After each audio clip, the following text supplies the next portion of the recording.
Finding FSBO help online, lenders keep homeowners at home, and Remax Kicking Buttux. Next on RE News You Can Use.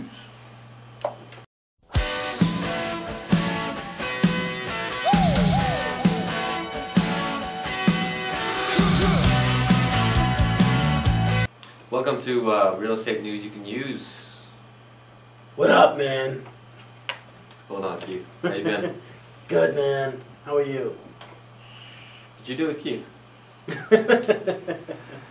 is your first time being on the podcast. This is a real estate and mortgage podcast where Keith and I go over 3 articles that are newsworthy in the real estate and mortgage industry.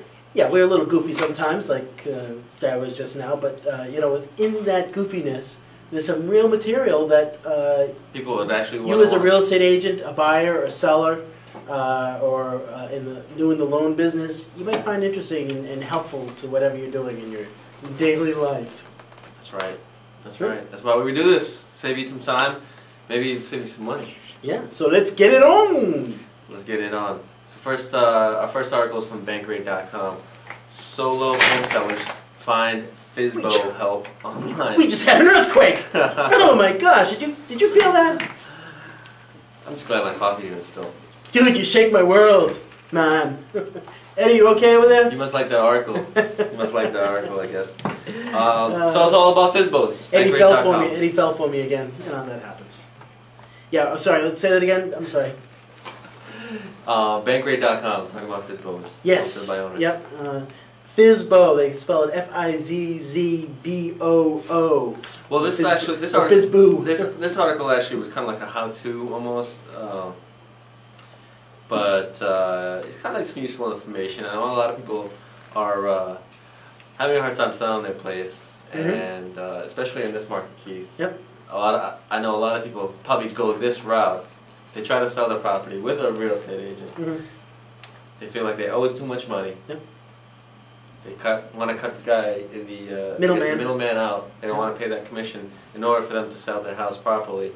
So they try to sell on their own. Right, and you know, they definitely will run into problems. We've seen that happen quite a bit. And I can't remember what the real number is, but statistically, Ruben, we've seen these numbers before, and it's something like of the 100% of the people who go up the FSBO route originally, 75% of them, I think it's actually higher than that, end up going to the real estate agent because they're still not able to sell their house. So is it a good route to make? Well, sometimes it works, but most of the time it does not. So for those 75% of the people that it doesn't work with, they spent time, energy, and money trying to sell it on their own instead of just going right to the real estate agent. This article does not talk about that part, but I wanted to interject that because it is statistically true that it's much more difficult for a person to sell their home by FSBO. But if you want to go that route, there are some directions on how to do that with this particular article. Right. Well, I mean, my suggestion and my advice would be that if you're not in a rush to sell your house and you want to try to save some money, by all means try to sell it yourself. Yeah, go have at it. You know, but if you are in a rush and you don't, you know, and especially if you don't have time to show the place or, you know, clean up the place where, you know, as far as it needs to be cleaned up, or do everything that needs to be done to market it, then probably not a good idea. The biggest problem with trying to sell it on your own is how can you market it for the people to find it? Because most people look toward the MLS listings throughout the country to find it, and it's very difficult to, you don't usually put your house on an MLS listing if you're trying to sell it on your own. You can, there are ways to do that. But that's as a real estate agent, our biggest thing that we have for us is the MLS, and it's huge, and it's the most successful type of marketing that one can have to sell the house. That's right. That's right. Exactly. So check out the article for yourself. Very helpful article. renewsyoucanuse.com. Second article is from realestatejournal.com. Lenders working to help homeowners stay in the homes, and this is a great article, Keith, because we've been talking about you know, Hope Now, Project Lifeline, all this. For quite some time, but this actually gives us some numbers about the effectiveness. I would prefer that you called it Project Lifetime, the one that I named it. Right, Project Lifetime. And it says from July 1st to January 31st of last year, 1.04 million loans members of this, you know, Hope Now tried, or I don't know, successfully tried to negotiate. So yeah, I think it's great that 1 million people, they've helped out 1 million in some way. loans, in some way.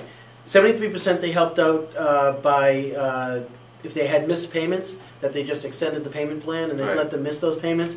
Other people, and the 27% of the people that they helped, they just reworked the loan completely. Nice, real nice. I'd love to see that. But even though they still helped out people, we're still showing that foreclosures are on the rise. In November, it was 45,000. In December, 49,000, and in January we had 67,000 foreclosures. So we definitely saw a jump up on that. You know, thank God that there's one less day this year in the month of February. That might help, showing that we have a downtrend in the amount of foreclosures. Exactly. I still do believe we're going to have that because you know, we actually talked to somebody personally that was watching our show that told us that their personal mortgage went down by $300 per month. Right. And that was what, last week that they mentioned that, and it went down $300 per month because the short-term rates have gone down, and that part of their loan was directly related to that. Right. So I know that HELOC, wasn't it? It was a HELOC, yeah, or a SHELOC. I mean, I'm not sure. Well, Henry Paulson actually, you know, commends the 1 million, obviously the effort to help all these people, but he still feels like more needs to be done. Yeah, the guy talks like this. Yeah, Henry Paulson here. He does. You ever see the guy? Yeah. Sorry, Henry. I think you get a cool voice, but it's like this, you know. You don't expect it to come out like that, but it does come out a little funny, you know. Almost like one of those guys. Yeah. That press a button. That took out hey, how are you? Right. That's not good. That's not good. So this article, the next article, is giving you and your company props. Yeah. If you don't know this already, I am associated with Remax, the local Remax office here, and they're kicking buttocks. Right. It's rismedia.com. It's claiming that Remax for the year of 2007 was actually a growth period for them. Yeah. Especially with all the real estate news that everyone hears, obviously negative news out there. It was actually a growth period for you guys, so congrats. Well, thank you. There's a couple reasons why it was a growth year. Remax is international, and if you go outside of the U.S., you'll know that Brazil is growing tremendously. You'll know that India is kicking butt. You'll know that Canada's turning around. Right. And they're in those areas and others as well that's kicking butt. So they may not be growing just in the U.S., but they're growing all over the country. So that's one reason why they're growing. Another reason why they're growing is that they're accumulating these small real estate offices that are really struggling to meet the dollars that they need to get. I know that personally in our office that we've brought in probably 4 or 5 smaller companies into Remax that are folded into Remax. So there's a couple of reasons why they're taking on the struggling people, and the economy outside of the U.S. is growing. But Remax is, they're huge. They really are. I mean, yeah. So I'm just really surprised that it's still doing well. Yeah, they're still doing well. I know. They're still doing well even after you joined them. You know. Oh snap! Dog! Snap! There's a dog in the house! No, but seriously, they're doing really well. Obviously, the franchise way to go is, works for a lot of people. Yeah, They almost didn't make it when they first came out in the business. Dave and Linger, Dave and I can't remember, Gail. Linegar. I can never remember their last name. But anyway, they almost didn't make it, and now they're growing every month. They're just doing tremendous. Tremendous. Like I said, kicking buttocks. That's it for our articles. Check them out at renewsyoucanuse.com. One thing I want to mention, we added a mortgage calculator. Oh yeah! To our website. So awesome. Check it out. It's probably like right over here on the website. Somewhere. I did see that, Ruben. Good job. If you type in mortgage in Google, mortgage calculator is actually #1. Yeah, it's a very something that people like. So if you want, and it's a nice mortgage calculator, easy, large print, easy to read. So right, you don't even need your glasses. RENewsYouCanUse.com mortgage calculator. That's right. Right? Works. Cool. I'm Ruben. Smell you later. Make it a great day. Keep it classy, America.